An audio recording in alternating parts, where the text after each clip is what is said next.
MP को छोड़िए नहीं जाने नहीं देगा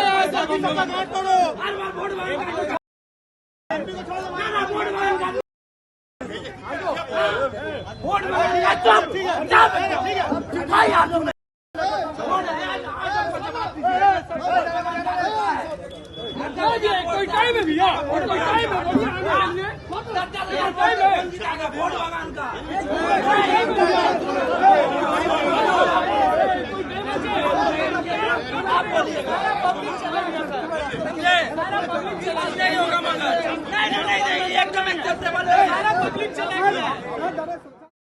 ভোট প্রচারে গিয়ে স্থানীয়দের ক্ষোভের মুখে হাওড়া তৃণমূল কংগ্রেসের লোকসভা প্রার্থী প্রসূন বন্দ্যোপাধ্যায়।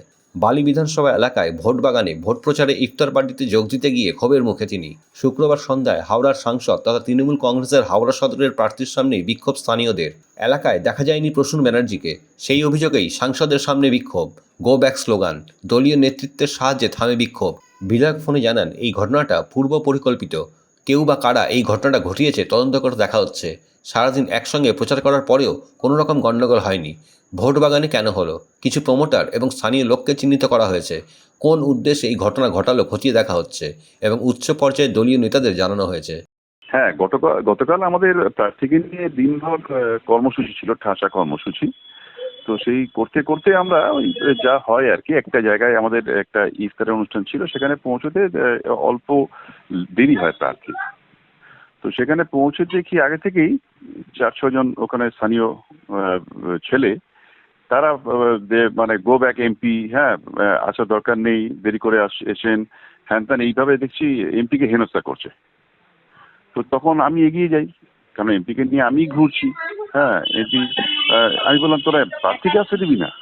হ্যাঁ, তো এইসব বলে আলটিমেটলি আমরা দুজনেই প্রবেশ করি এবং অনুষ্ঠান অ্যাটেন্ড করি। কিন্তু আমার দেখে যেটা মনে হলো যে একটা পূর্ব পরিকল্পিত এবং একটা উদ্দেশ্য প্রণোদিতভাবে এই ডিস্টারবেন্সটা করানো হলো। তো এখন কারা করলো বা তার পেছনে কাদের মদত আছে, কাদের অসৎ উদ্দেশ্য আছে, সেগুলো আমরা দেখছি, আমি দলকে জানিয়েছি যথাযথ।